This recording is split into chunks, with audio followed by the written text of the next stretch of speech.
noite a todos.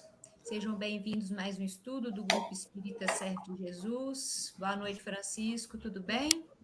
Boa noite, tudo jóia? Tudo bem. Pessoal, o Francisco vai falar para nós hoje sobre o tema Tempos de Renovação. E aí nós vamos iniciar, então, com uma leitura aqui do livro Pão Nosso. Vamos ver aqui o capítulo da noite.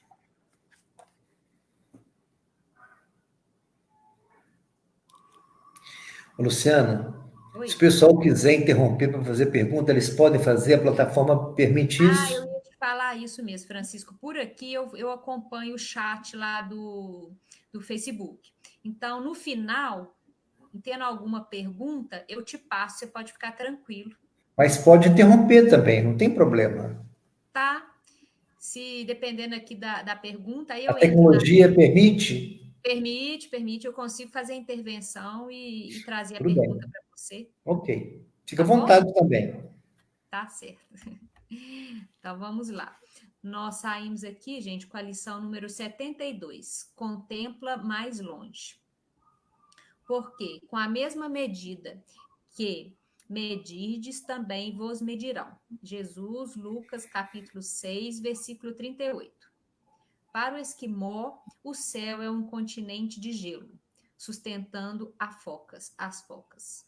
Para o selvagem da floresta, não há outro paraíso além da caça abundante. Para o homem de religião sectária, a glória de além-túmulo pertence exclusivamente a ele e aos que lhe afeiçoam. Para o sábio, este mundo e os círculos celestiais que o rodeiam são pequeninos departamentos do universo. Transfere a observação para o teu campo de experiência diária e não ouvides que as situações externas serão retratadas em teu plano interior, segundo o material de reflexão que acolhes na consciência. Se perseveras na cólera, todas as forças em torno te padecerão iradas. Se preferes a tristeza, anotarás o desalento em cada trecho do caminho. Se duvidas de ti próprio, ninguém confia em teu esforço. Se te habituastes às perturbações e aos atritos, dificilmente saberás viver em paz contigo mesmo. Respirarás na zona superior ou inferior, torturada ou tranquila, em que colocas a própria mente. E, dentro da organização na qual se comprazes, viverás com os gênios que invocas. Se te detens no repouso, poderás adquiri-lo em todos os tons e matizes. E se te fixares no trabalho, encontrarás 1000 recursos diferentes de servir. Em torno de teus passos, a paisagem que te abriga será sempre, em tua apreciação, aquilo que pensas dela, porque com a mesma medida que aplicares à natureza, obra viva de Deus, a natureza igualmente te medirá. E assim, Senhor, nas vibrações dessa leitura, pedimos ao Mestre Jesus que nos abençoe o nosso facilitador da noite, para que possamos extrair os melhores aprendizados do estudo que a nós será aqui apresentado nessa noite. Que Jesus esteja conosco, hoje, agora e sempre. Que assim seja. Graças a Deus. Bom, pessoal, então vamos iniciar. Aí eu te passo a palavra, Francisco, e qualquer intervenção necessária eu faço. Se o pessoal deixar mais para o final, no final eu te passo as dúvidas, tudo bem? Aí nós vamos até às 21, então. Você faltando uns 10 minutos, você me fala, por gentileza. Falo, faltando uns 10 minutos eu entro aí e te aviso. Aí, Tá bom? se não tiver ninguém para fazer perguntas, eu continuo mais 10 minutinhos. Ótimo. Pode ser? Pode ser, tá combinado então. Combinado. Tá Vou bom. te passar a palavra. Tá jóia. Palestra. Obrigado. Boa noite a todos. É um prazer poder estar aqui para estudar com vocês um tema da maior importância, que é tempo de renovação, e realmente esse tema não podia ser melhor, porque, na verdade, o que as nossas almas estão precisando neste momento, nesse processo atual que o mundo vive, é realmente renovação para melhorar nossa sintonia espiritual e sentirmos cada vez melhor para enfrentar a problemática indispensável que a vida nos coloca como elemento de evolução para todos os corações da Terra neste momento. Mas eu queria começar lembrando a vocês que se nós fizermos uma análise dentro da história da Terra e da nossa humanidade, com as lentes esplendorosas da doutrina consoladora dos Espíritos, nós vamos descobrir de forma clara, mas bem clara, que tudo em nosso berço planetário, nosso querido berço planetário, tudo que existe nele, bem como na nossa humanidade, renova periodicamente. Tudo que nós vamos observar na Terra ou na nossa humanidade renova constantemente de ciclos em ciclos. Porque sob o impulso da lei do progresso, nós vamos perceber que tudo evolui, tudo renova. Nada fica estático por muito tempo. A lei do progresso é a determinante maior do Pai Celestial. Não é verdade? E nós vamos perceber que, sob impulso, sob orientação dessas leis, os arautos do progresso, os trabalhadores da seara bendita de Jesus, promovem o processo de renovação regular de todos os processos da civilização, da humanidade, de uma forma geral. Eles promovem eventos que nós nem sonhamos, eventos que nós nem imaginamos para que realmente haja essa renovação periódica em todos os setores. Assim as raças renovam, né? A natureza se renova, a civilização se renova, os hábitos se renovam, a cultura se renova. Enfim, nós vamos perceber que nada fica estático. Constantemente há um processo novo de renovação, inclusive os benfeitores deixam claro para nós que essa renovação não fica circunscrita simplesmente ao nosso planeta, à nossa humanidade. É um processo normal em todo o universo, tanto no micro como no macrocosmo. E nós não podemos esquecer de forma nenhuma, para poder construir o nosso pensamento e a nossa conscientização nessa questão da renovação espiritual, é que nós somos espíritos eternos ou imortais, né? Filhos de Deus, herdeiros do universo, encarnados na Terra em regime de aprendizagem e angariação de experiências, cuja meta é a perfeição moral e a perfeição intelectual.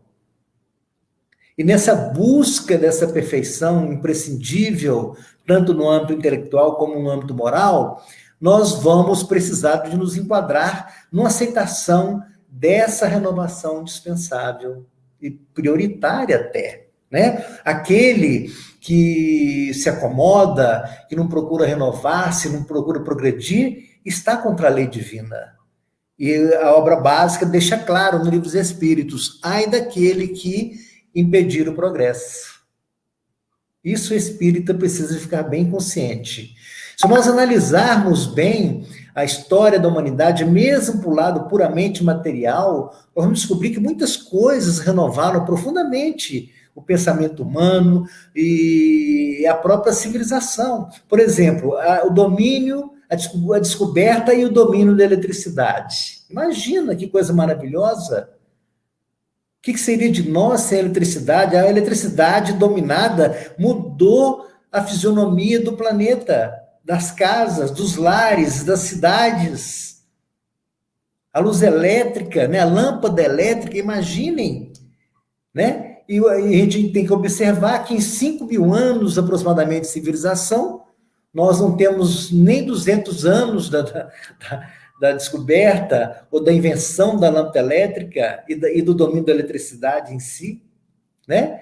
Então, a gente observa que determinadas invenções muda realmente, renova o quadro da humanidade e até do planeta. Por exemplo, o trem a vapor, o motor a vapor, durante mais de 100 anos, ele revolucionou o meio de transporte. Até ali era só cavalo, carroças, charretes.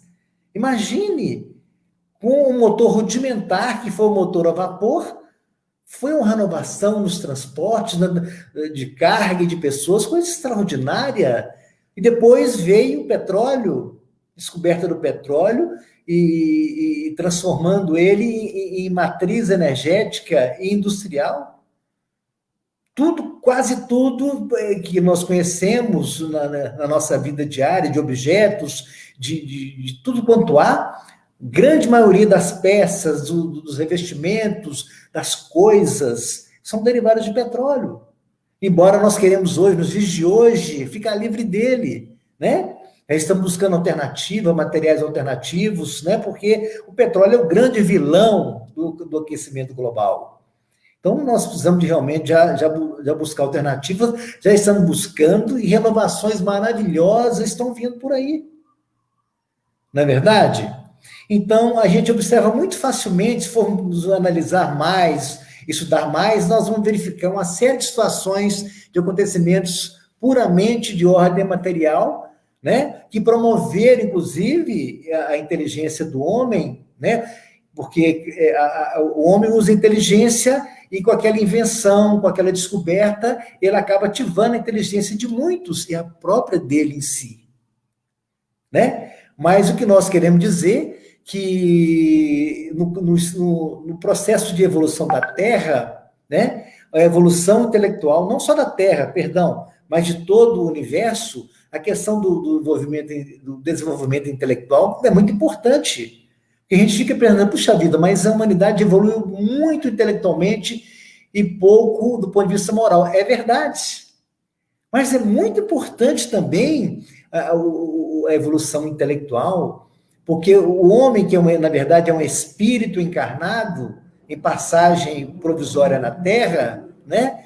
Ele está predestinado a voltar para o seu mundo de origem. E para isso ele tem que chegar à perfeição intelectual e moral. E a perfeição intelectual vem primeiro do que a evolução moral, segundo os espíritos. Que com a evolução intelectual que se dá nesse processo material, de administrar a empresa, de inventar as coisas, de ser um cientista, isso é muito importante, porque o espírito, o filho de Deus, precisa de evoluir intelectualmente para libertar o pensamento também dos processos místicos, dos processos de crendices, porque o nosso pensamento precisa ser livre para compreender a obra divina. E todos nós que somos espíritos, encarnados ou não, nós precisamos, com a nossa inteligência, descobrir a parte que nos cabe na obra universal. Um dia, mais cedo ou mais tarde, seremos chamados para poder abraçar responsabilidades maiores no âmbito do nosso planeta ou até mesmo do universo, né? Então, agora só que nós precisamos lembrar de uma coisa: Jesus, que é o nosso excelso governador espiritual, nosso construtor planetário, não esqueceu de incentivar a renovação do sentimento religioso, do pensamento e do sentimento religioso. Assim como ele mandou emissários do intelecto por toda parte do planeta, ele mandou também emissários do amor, emissários que vieram com a sua eloquência, com o seu exemplo, melhorar, renovar o pensamento religioso. Emmanuel diz no livro A Caminho da Luz, que é um livro imperdível, quem não leu ainda está perdendo, porque ele faz um retrato da Terra vista pelo mundo espiritual, ou seja, ele traz a história do nosso planeta desde quando ele saiu da nebulosa solar até os dias mais recentes, mas visto do lado de lá, visto do mundo espiritual. É assim que vai dizer no livro que Jesus mandou seus emissários. Milhares de anos antes dele vir à Terra pessoalmente, ele mandou seus emissários para plantar nos corações valores novos, de ordem moral mais elevada. Né? O Emmanuel cita Forri, na China, mais de 1000 anos antes de Cristo. Lao Tse, Confúcio, mais recente, né? Um pouco antes de Cristo, mas bem mais perto do que os outros. Nas Índias, na Índia, aliás, ele fala dos Vedas, dos Mahatmas, foram emissários de Jesus para renovar o pensamento do homem, da questão religiosa, tirando do misticismo intenso, né? Daqueles processos míticos, né? De mito, para uma questão mais elaborada, racionalmente. Ele vai falar de Zoroastro na Pérsia, né? Vai falar de Sócrates, enfim, né? Jesus mandou, inclusive, Moisés, um grande emissário, trabalhador da sua seara, que veio junto ao povo hebreu para trazer algo, inclusive, maior, que era a revelação de Deus na feição de justiça. Moisés reencarnou obedecendo um programa do Senhor, de Jesus, para trazer para a humanidade a lei de justiça, consubstanciada nos 10 mandamentos. Né?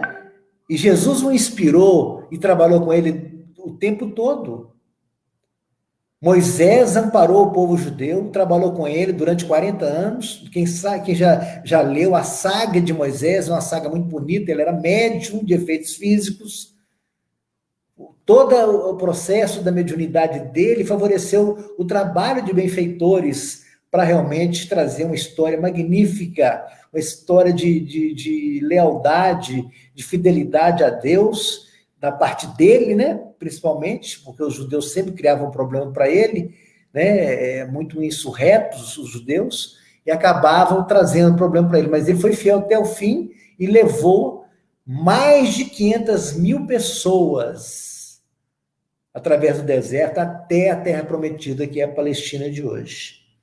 Né? Então, Moisés trouxe a revelação da justiça, que é algo maior do que os processos anteriores do pensamento religioso, e logo em seguida que Moisés voltou para o mundo espiritual, 1.200 anos aproximadamente antes de Cristo, que Moisés viveu e trabalhou, Jesus manda outros emissários para tutelar o povo judeu, que era um povo que Jesus estava determinado a vir naquele tronco racial para trazer a sua mensagem de amor e bondade.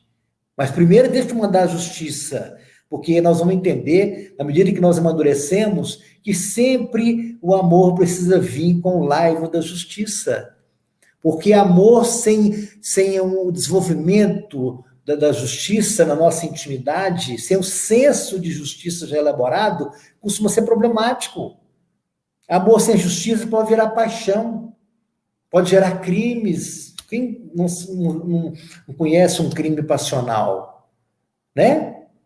Então, e agora, justiça sem amor também vira justiça implacável, covarde às vezes, né? Sem piedade, isso não pode.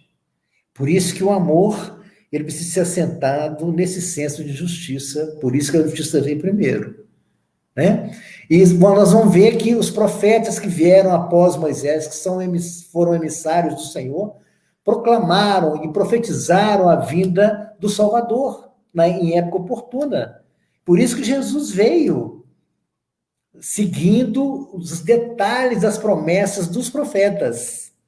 Nasceu em Belém de Judá, foi criado em Nazaré, foi crucificado em Jerusalém, né? Operou maravilhas pela Palestina inteira, né? Então a gente vai entender que Jesus vem na Terra obedecendo um programa que ele próprio deliberou e criou para ajudar a renovação da humanidade. Portanto, quando ele sai dos altiplanos celestes, apaga sua luz de espírito puro, que é um arrobo de humildade e renúncia infinita, que nós podemos esquecer, um espírito puro, pagar sua luz e se fazer homem e vir aqui na Terra nos ensinar, muito sério. Por isso que é o acontecimento mais importante da história da humanidade.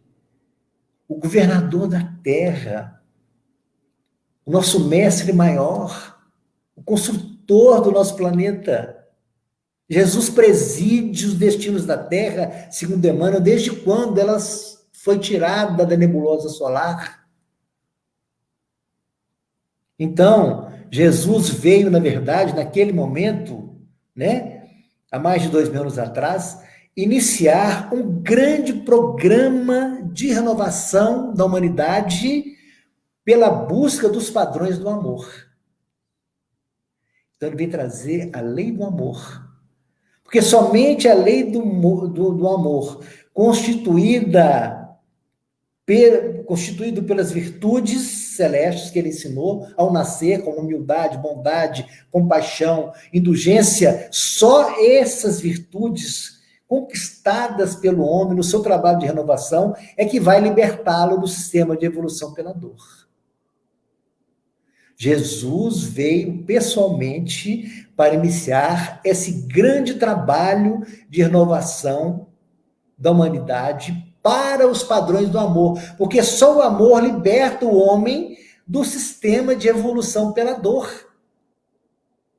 Se nós continuamos raivosos, vingativos, magoados, prepotentes, nós estamos contrários à lei do amor. Vamos continuar evoluindo pela dor, porque sempre vamos comprar dívida espiritual, com esses sentimentos reinando na nossa intimidade. Isso é muito importante pensar. E Jesus sabia que o trabalho de renovação pelo amor ia levar séculos, milênios. Ele veio iniciar.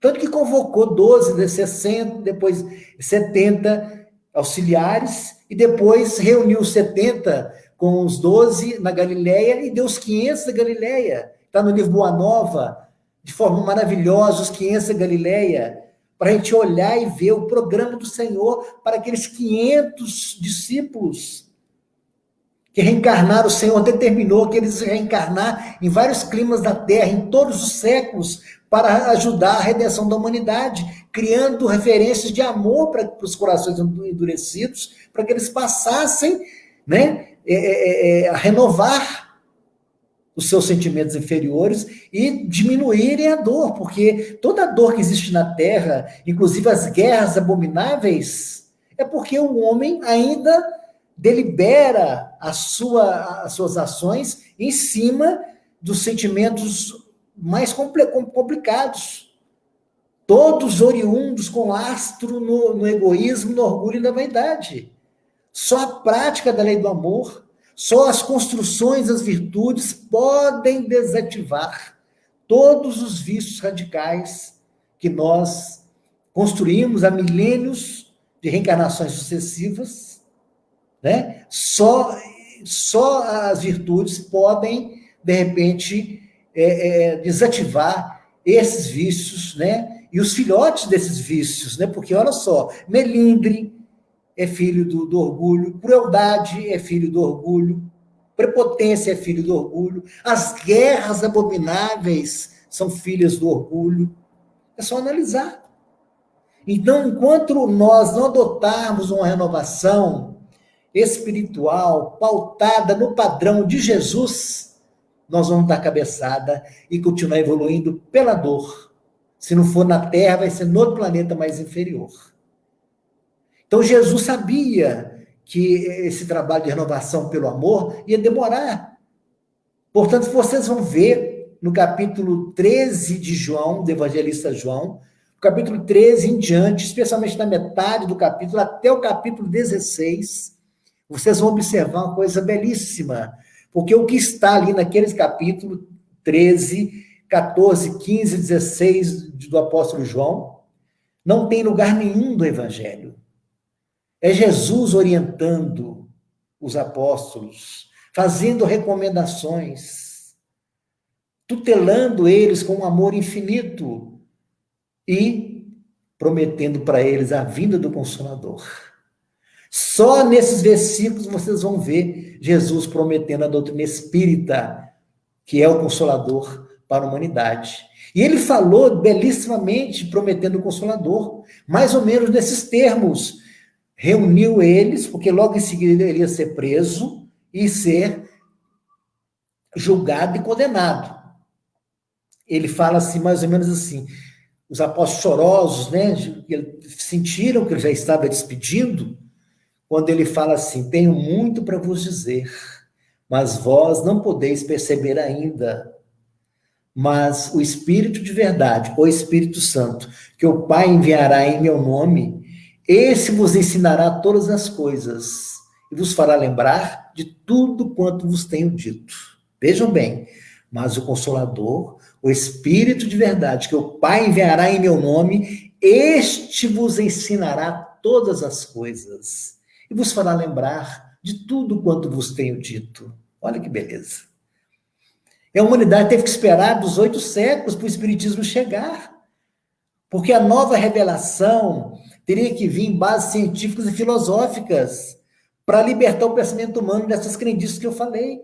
Crendices, superstições, né? A nova proposta religiosa, né? Precisa ter um lastro racional, precisava ter um lastro racional. Por isso nasceu na França. E a espiritualidade, Jesus imediatamente destacou o Dr. Bezerra de Menezes, que já era um espírito de alta luz, para transferir o espiritismo para o Brasil. No final do século XIX. É lindo vocês observarem lá no livro Brasil, Coração do Mundo, a conversa de Ismael, a convocação de Ismael com o Dr. Bezerra, dando para ele a missão de trazer a árvore do espiritismo da França para o Brasil, porque aqui que era o lugar. Mas a França, na época, era mais adiantada cientificamente, então precisou de selar a doutrina espírita chegar lá. Né? Então, o Dr. Bezerra de Menezes foi o grande arauto do espiritismo, que foi designado pelo mentor espiritual do Brasil, Anjo Ismael, filho de Agar, aquele mesmo do Velho Testamento, irmão de Isaac, né? Lá no comecinho da Gênesis, vocês vão achá-lo, para poder estudar, e ele é hoje o mentor espiritual do Brasil, orientou divinamente o Dr. Bezerra, dizendo para ele, inclusive, ele fazer a parte do homem, que o resto, ele, com os seus prepostos, ia fazer para o espiritismo firmar no Brasil e dar ao Brasil condição de ser a pátria do Evangelho, coração do mundo. Perceberam? Então, vejam só. Então, o Espiritismo chega na Terra com o objetivo de que, com a luz da razão, com a luz da racionalidade, com a luz da ciência, trazer a revelação para nós da vida futura. Positivar de forma inquestionável a imortalidade da alma. Porque o trabalho do Kardec e dos seus contemporâneos da época, que trabalharam junto com o Kardec, foi um trabalho científico de pesquisar com a ajuda de médiums e positivar e provar que o mundo espiritual existe. Então, que a imortalidade da alma ficou patenteada por vários cientistas da época do Kardec, entre eles William Crookes, que é um inglês. Vale a pena entrar na internet e estudar sobre o William Crookes um pouco. O homem era o maior cientista da Europa na época. Confirmou a imortalidade da alma quando materializou, com o trabalho que ele fez com a médium Florence Cook, o espírito de Kate King, 3 vezes. Ele que foi chamado para poder desmoralizar os espíritas da época. E concluiu, né, de próprio punho, maravilhas, revelando que existe a imortalidade, que a vida continua, né? E que o mundo espiritual é o mundo principal, é o mundo causal. E, sobretudo, nós vamos ver André Luiz desdobrando a obra kardeciana. Aliás, toda a obra do Chico desdobra a obra kardeciana. É para isso que o Chico reencarnou na Terra em 1910, né? Por misericórdia no nosso Brasil. E todas as obras oriundas da magnânima mediunidade do Chico são obras genuinamente com o pensamento do Evangelho de Jesus. Por isso que nós podemos dizer com toda clareza que as obras kardecianas e as obras do Chico, sem desfazer de nenhum outro médium, são obras ditadas pela esfera crística. Paulo de Tarso é tutelar do Emmanuel, e o Emmanuel foi o gerente geral de todo o trabalho mediúnico do Chico, que, na verdade, o objetivo é desdobrar a obra kardeciana. Portanto, quando você lê André Luiz, as principais obras que revelam o mundo espiritual, especialmente se você ler da segunda vez, você vai conhecer com muita sensibilidade o seu mundo de origem. Enquanto a humanidade toda vai ter a experiência no mundo espiritual só quando desencarnar, nós, os espíritas, estamos tendo a bênção de ver e sentir o mundo espiritual pelas obras de André Luiz. Além do que, a nossa sensibilidade aumenta, nossa vibração melhora. Então, a doutrina espírita veio na Terra com vários objetivos. Um deles é equacionar o problema do ser, do destino e da dor, revelando as leis morais que regem o processo da evolução dos homens. Né? Revelar o mundo espiritual como o mundo principal e causal, para nos dizer que a vida é de lá para cá e não daqui para lá. Que a eternidade nos aguarda. Né? Revelar as leis morais que regem todo o micro e o macrocosmo, revelando para nós a beleza do universo, os mundos que nós podemos estagiar infinitamente, porque a perfeição, nós somos muito longe da perfeição, com certeza vamos ter que reencarnar e estagiar em muitos mundos, se Deus quiser, melhores, né? Quem sabe, do que nós vivemos. Embora eu adore a Terra, amo profundamente esse planeta, as suas belezas, e não tenho muito interesse em sair daqui, não, mas uma hora a lei vai me empurrar, né? Como vai empurrar todo mundo. Mas, enfim, o Espiritismo veio com uma série de objetivos, mas o espírita precisa saber que o principal objetivo, já que a doutrina espírita veio, inclusive com a missão de reformar a humanidade, eu havia me esquecendo, o Espiritismo veio à Terra como consolador, como cristianismo redivivo, para reformar definitivamente o pensamento religioso da Terra. São os Espíritos que dizem. Na pergunta 798 do Livro dos Espíritos, Kardec pergunta: o Espiritismo será crença comum entre os homens ou ficará circunscrito apenas a alguns? A espiritualidade responde: será crença comum e marcará uma nova era na história da humanidade, pois está na natureza e chegou o momento de fazer parte dos conhecimentos humanos. Olha só. Então é uma questão de tempo, porque os 15 princípios fundamentais do Espiritismo estão na natureza. Qualquer cientista, qualquer intelectual de boa fé vai descobrir, como muitos que até desacreditaram, começaram a pesquisar, ficaram boquiabertos com a realidade. Né? Então a gente vê que o Espiritismo trouxe essa consolação, inclusive porque nos mostra as causas das dores humanas de forma efetiva. Mas eu queria dizer que o principal objetivo, olha só, já que o objetivo maior é reformar o pensamento religioso da humanidade, né, nós vamos entender que o principal elemento dessa reforma é o Evangelho de Jesus. Porque conhecimento de mundo espiritual, conhecimento das leis, não vai renovar o coração e a mente humana. O que renova realmente é o Evangelho do Senhor.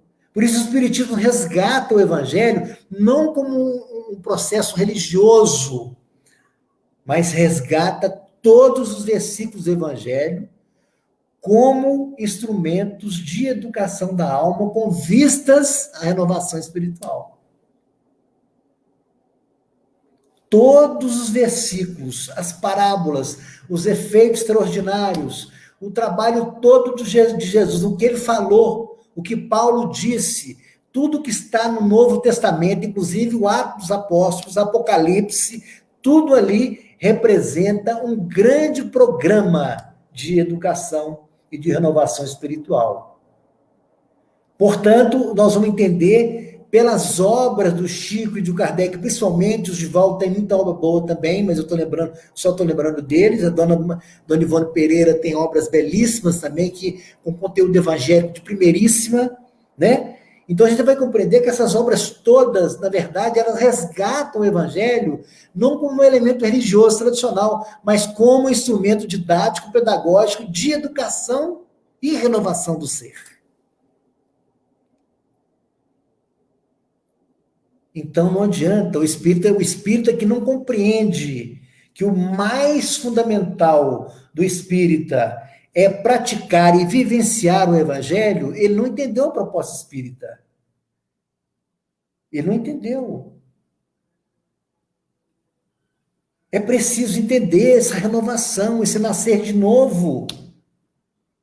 Porque se eu continuo ainda o mesmo indivíduo que eu era, intolerante, impaciente, apelo à toa, não cultivo a gentileza, nem a mansetude, eu estou fora do padrão do evangelho. E o mais grave, né? A espiritualidade nos revela que grande maioria dos espíritas, e até mesmo dos simpatizantes que ainda não abraçaram a causa, mas só de ter tido contato, porque foi encaminhado por benfeitores. E esses espíritas, todos eles, os simpatizantes dos espíritas de carteirinha, a maioria deles, a grande maioria, se não conheceu Jesus, ainda que de longe, conheceu os apóstolos, ouviu alguma prédica, está em contato com as religiões cristãs desde aqueles períodos mais primitivos. Então, a responsabilidade do espírito é muito grande. Ele precisa ficar atento, porque o mundo espiritual nos aguarda, nosso mundo de origem nos aguarda. E por isso não podemos perder a oportunidade de exercitar as virtudes a partir da humildade, da simplicidade, da compaixão. Já comecei, eu não consigo pensar na dor do outro, se eu não consigo já pensar no coletivo, começo a exercitar.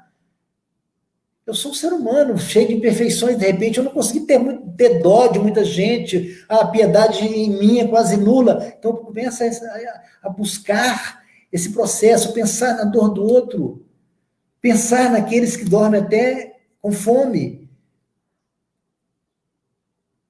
Porque isso é uma maneira de nos sensibilizar, de tocar o nosso emocional e construir a luz do amor. Porque se eu ficar indiferente, né, ou fazendo proselitismo religioso, de só ir na casa espírita, ler uma leitura vez ou outra, raramente participo de uma tarefa de assistência, tudo bem, melhor do que nada, mas é fundamental sensibilizar a alma e ajudar com caridade, com sentimento nobre, já pensando na dor do outro, e mesmo que não possa fazer nada, uma prece direcionada àquele coração, àquela fisionomia, que eu estou fazendo um trabalho de amor, tranquilo, e me exercitando.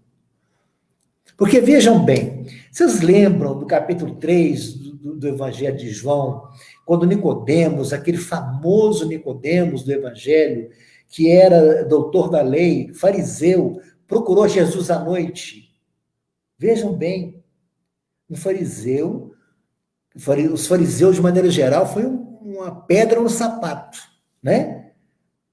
Mas o Nicodemo diferenciava, porque era o espírito mais maduro. Foi procurar Jesus à noite para não ser visto.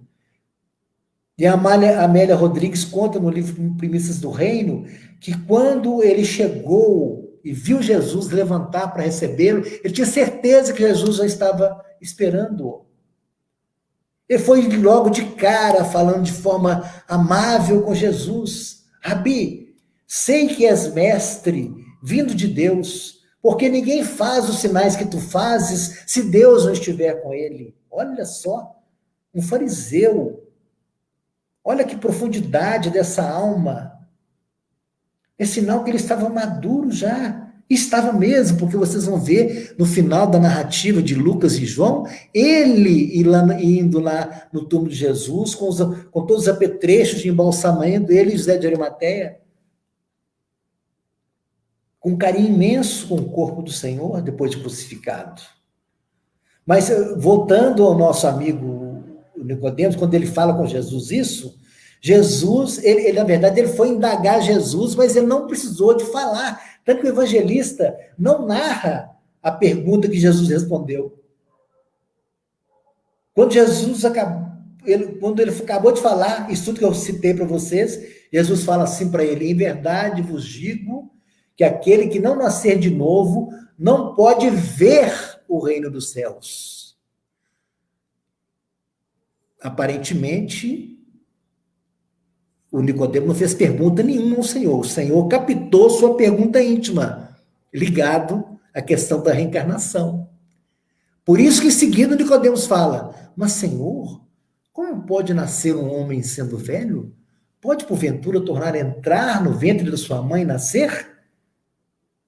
Aí Jesus fala assim: Nicodemos, aquele que não nascer da água e do Espírito não pode entrar. Agora não é ver o reino dos céus, é entrar.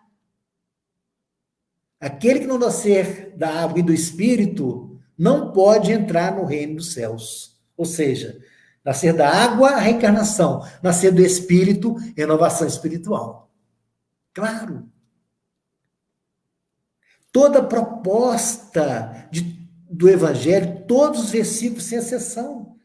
Tanto é que o Espiritismo, provando que ele é o Cristo de volta, vocês vão ver na série do Evangelho do Emmanuel, que consubstancia no livro Fonte Viva, Palavra de Vida Eterna, Caminho, Verdade e Vida, são meia dúzia de livros. O Emmanuel selecionou 180 versículos para cada um, para analisar para os nossos dias. Cada elucidação de versículos ali, naquelas obras, representa uma referência, um alerta, um toque para cada um dos habitantes da Terra.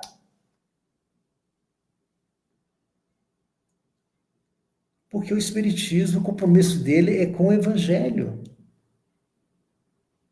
que ensina a verdadeira caridade, que ensina a verdadeira humildade, a renúncia, que desativa os padrões voluptuosos do orgulho, da vaidade, do egoísmo, e seus filhotes, e suas inumeráveis manifestações comportamentais, que é o grande drama da nossa humanidade.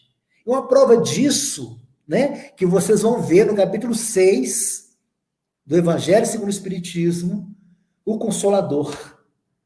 Kardec traz orientações belíssimas mostrando o compromisso do Consolador na Terra. Aí, quando chega nas instruções do Espírito, vocês vão ver um Espírito que assina o Espírito de verdade. Mas, na verdade, é o Cristo. Porque começa falando na primeira pessoa. Falando assim: venho como outrora aos transviados filhos de Israel. Venho lhes trazer a verdade que dissipa as trevas. Sou o grande médico das almas e vim trazer o remédio que vos há de curar. É Jesus falando. Cristo Consolador, capítulo 6. Teve um momento que, nessa mesma instrução, ele fala: aqueles que carregam seus fardos, e ainda assim ajuda outros irmãos seus a carregar os fardos deles, esses são os meus bem-amados. Espíritas, amai-vos o primeiro mandamento, instruí-vos o segundo. Está tudo ali na instrução dos Espíritos. E Jesus foi tão sábio em assinar Espírito da Verdade, porque para não ter controvérsia, porque ele é o chefe da equipe do Espírito de Verdade. que orientou toda a revelação espírita. Para aqueles que não sabem, está no livro Obras Póstumas, né?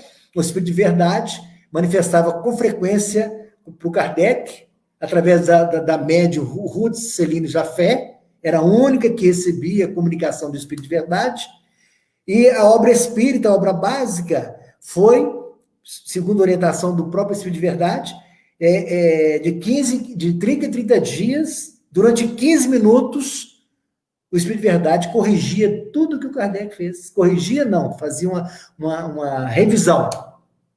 Alguma coisa corrigia, sim, lógico, né? Tira daqui, põe ali, né? Durante 15 minutos, olha que maravilha.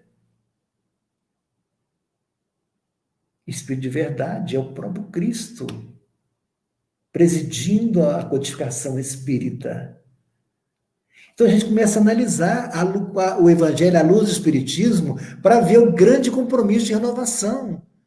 Quem não tem compromisso de renovação espiritual para os padrões do Evangelho não tem realmente um propósito espírita real. Com todo respeito. É impressionante, nós temos que pensar nisso, porque quando Jesus fala, ouviste o que foi dito aos antigos, olho por olho, dente por dente. Eu, porém, vos digo, não resistais ao mal. Ou seja, não pague o mal com o mal. Se você está nessa ainda, você não está dentro do padrão espírita, dentro do padrão do Evangelho. Não revide. Jesus fala em seguida, quando ele bater na face direita, apresente também a outra. Não é apresentar a outra face para o outro bater, não. É para apresentar a face do homem renovado, que não quer revidar, que não quer comprar mais dívida espiritual. Porque se você é agredido por uma pessoa, essa pessoa não está bem. Dependendo da maneira que você não reagir contra essa agressão, seja verbal, seja física, você, além de exercitar uma virtude espiritual celeste, você está criando uma referência positiva para o agressor. O agressor normalmente é mais necessitado que você, do ponto de vista espiritual. Às vezes um orgulhoso, contumaz, que foi imperador, está aí dando cabeçada e sofrendo, mas se você engole seco e não reage, ele esperava que você reagisse. Você criou uma referência boa para ele. Se você conseguiu realmente não revidar com humildade, sem deboche, você pode estar ali começando a libertação de uma alma para a questão da humildade, que é a luz. Nós não aceitamos levar desaforo para casa. Tem que levar. Que levar desaforo para casa, você está começando a construir a humildade. Faz um exercício para não se sentir tão ofendido. Porque sem humildade fica muito difícil. O nosso governador encarnou na Terra e o ensinamento primeiro dele foi simplicidade e humildade. Manjedoura e estrebaria. Ele não precisava disso, mas precisava em nome do amor por nós. Porque se eu, no meu grande edifício de libertação espiritual, no meu edifício de virtudes, não tiver como alicerce a liberdade, a humildade e a simplicidade, principalmente a humildade, eu ponho em risco a estrutura do edifício inteiro. Porque eu vou apelar, vou me sentir toda hora preterido, eu vou, de repente, apelar à toa, perder a paciência por nada, vou desforrar. Isso aí é problema à vista. O espírita que nutre sentimentos de maioral, ele não vai construir fácil a humildade, e ela é fundamental. Ela é muito importante. É muito importante. O capítulo 15 do Evangelho segundo o Espiritismo começa dizendo que toda a obra de Jesus na Terra, ou seja, a lei de amor, está assentada principalmente na caridade e na humildade. Não tem saída, gente. Não tem saída. Posso ler, posso fazer campanha, pior se não fizesse. Mas, fundamentalmente, temos que renovar o nosso sentimento e os nossos pensamentos para os padrões do Cristo. Porque não tem saída para nós libertarmos do sistema de evolução pela dor. Enquanto eu não tiver humildade no coração, bondade efetiva, quando eu tiver poder, eu vou fazer guerras. E comprar dívida para mais 1000 anos. E assim aconteceu com Napoleão Bonaparte, com Gengis Khan, com essa turma toda. Pois não, Luciana? Tá tranquilo. Falta 10 minutos? Falta, passa rápido demais, né, Francisco? Hein? Ainda falta 10 minutos, o pessoal tá tranquilo, não deu dúvida, não. Até agora não? Não, Não tem pode dúvida seguir. nenhuma, não? Posso continuar os 10 minutos? Pode, vamos aproveitar esse restinho de ouro aí, esse finalzinho. Então tá. Então vejam só, minha gente. Olha só o capítulo 5, versículo 41 em diante de Mateus no Evangelho. As pessoas que não têm compromisso, não têm propósito para construir as virtudes e desativar a mente dos padrões mundanos da terra, acham um verdadeiro absurdo o que Jesus falou nesse capítulo. Porque ele fala assim: ouviste o que foi dito aos antigos, amarás o vosso próximo e odiará o vosso inimigo. Eu, porém, vos digo, amai os vossos inimigos, bendizei aqueles que vos maldizem, fazei o bem àquele que vos odeia, e orai por aquele que vos persegue e vos caluniam. Porque assim sereis filhos de Deus que está no céu, que faz com que seu sol se levante para maus e bons, e sua chuva desça para justos e injustos. Se vos amardes somente aqueles que vos amam, que galardão tereis? Não fazem os publicanos assim também? Sede vós, pois, perfeitos, como é perfeito o vosso Pai Celestial.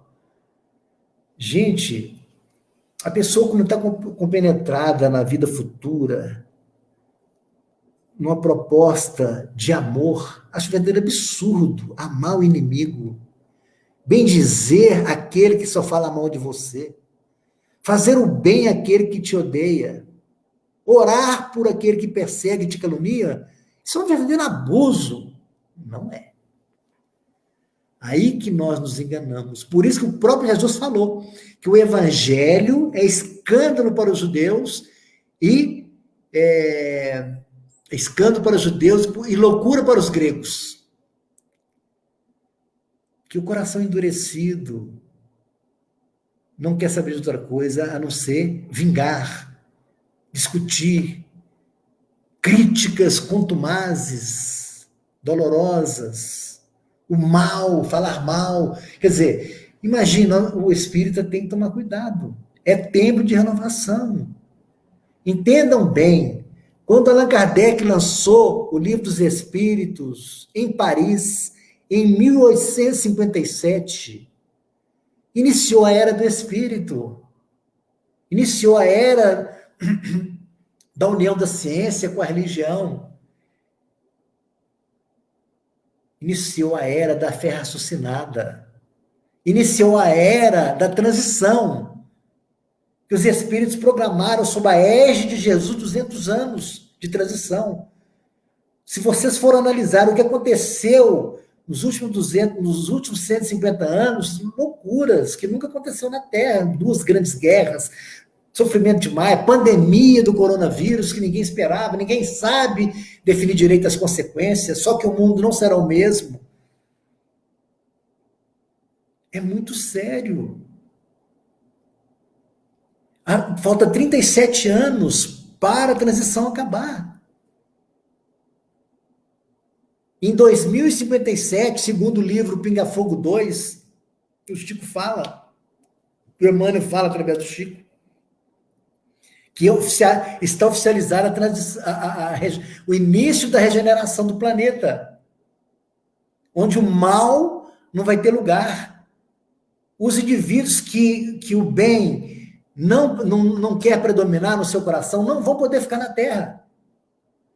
A partir de 2057, só fica no planeta pessoas arrependidas ou propensas para o bem. As outras não vão poder ficar. O Cristo deu 200 anos de transição. E a transição, falta 37 anos, falta pouco para acabar. Então, o momento agora é de renovação, de compromisso com a renovação pautada no Evangelho do Senhor. Amar o inimigo mesmo, capítulo 12 do Evangelho segundo o Espiritismo.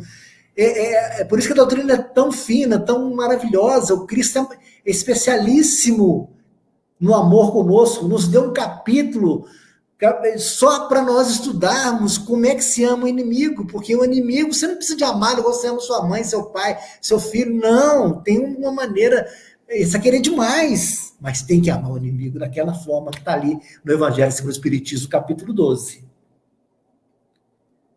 E dentro do nosso estudo, né, que foi pedido para poder a gente falar, né, dos problemas na condução dessa renovação nossa, como lidar as dificuldades do texto, né, desse processo como é que vamos lidar, né, nos percalços que a renovação.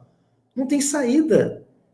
É fé, oração, perseverança, confiança em Deus e ações do bem. Aí estaremos garantidos, porque a misericórdia divina é muito grande, mesmo eu sendo muito devedor, espiritualmente, que todos nós somos. Se eu estou buscando fazer o bem, consolando corações, se eu estou com um propósito de renovação, muita coisa eu vou ser poupado, mesmo eu devendo. O Emmanuel fala que a prática do bem, simples e infatigável, pode mudar a rota do nosso destino. O apóstolo Pedro fala que a caridade, que é o amor em dinâmica, pode pagar muitos pecados. Não todos, muitos. Luciana, acabou o tempo? Agora sim, faltam uns poucos minutinhos aí para o final. Hein? Quantos Sim, minutinhos agora nós já falta? estamos. Tá Hein? faltando mais uns 3 minutinhos. 3 minutinhos? Alguém quer trazer alguma coisa para nós? Alguma dúvida? Eu acho que está tranquila aqui, o Francisco. E o tema está bem atual, né? Porque nesse momento de pandemia, que está todo mundo convidado a ficar em casa, né? Fazer as suas reflexões, né? O tempo de renovação realmente chegou, né? Como diz você, né? O caminho aí é fé, perseverança, o evangelho do Cristo, né? Não tem outro caminho, né, Francisco? Não tem. A doutrina espírita nos consola, nos conforta, né? Mas nós precisamos fazer a nossa parte para poder, inclusive, ter aberturas para sintonizar. Porque às vezes a espiritualidade quer nos ajudar, né? Com uma energia balsâmica, uma energia de incentivo, porque os espíritos manipulam energias de todo tipo. Energia para nos dar empolgação, para nos dar ânimo, para nos aliviar, para nos dar paz. Eles têm essas energias, mas se os meus canais estão obliterados, meus canais de recepção, os meus chakras, vamos falar assim, né? Estão obliterados por mágoas, por sensação de abandono, por um processo de vitimização que é muito fácil hoje, né? Muito comum, né? De coitadinho, você eles não conseguem te ajudar, vão te ajudar. Algum benefício receberemos, que a misericórdia divina é muito grande, mas eles terão dificuldade em nos ajudar. Temos que em fazer fazer essas energias. renovação aí, né? Por isso que é importante ligar na oração. A prece é fundamental, é um ato de humildade, né? A fé raciocinada que o Espiritismo ensina nos dá tranquilidade para poder orar e ter fé na providência divina. Sem fanatismo, sem nada, mas compreendendo que a lei de Deus não erra. Não. Tá tudo A gente tem que certo. fazer a minha parte. A lei de Deus não erra. Isso aí. Fechamos aí com chave de ouro, então. Tá bom. Eu agradeço a todos É, vocês pela oportunidade isso. Nós é que te e agradecemos. encontraremos noutra hora, Isso. Vamos se aproveitar Deus aqui para quiser. a gente dar um recadinho para o pessoal, antes da gente fazer a nossa prece final, que os nossos estudos continuam no próximo domingo, viu, gente? Com as cartas de Paulo, tá? Com o Valdir. Começa às 15 para 7 o estudo. Então, estão todos convidados para o próximo domingo. E aí nós vamos fazer agora a nossa prece final, agradecendo a Jesus, aos amigos espirituais, pedindo a eles que nos dê força nesse processo de renovação íntima, dessa caminhada junto com Cristo, seguindo esse evangelho maravilhoso, que é um farol que ilumina os nossos caminhos e que nos auxilia para que a nossa caminhada seja mais leve, mais suave, com o nosso Mestre amado. Que Jesus esteja conosco, nos abençoando, abençoando a todos nós que estamos aqui conectados através de mente, de corações. Abençoe o nosso facilitador da noite, que com tanto amor e carinho trouxe essas belas reflexões para todos, para dentro dos nossos lares, harmonizando as nossas famílias e os nossos corações. Que Jesus esteja conosco, hoje, agora e sempre. Muito obrigado, viu, Assim seja. Francisco? Eu que agradeço. Uma boa semana para vocês Tá aí, para tá? você Dá um beijo também. na Ângela aí. Tá joia. Até a Fica com próxima. Deus todo mundo. Tudo de bom, viu, gente? Abraço aí, Foi pessoal. ótimo. Um abraço para você também.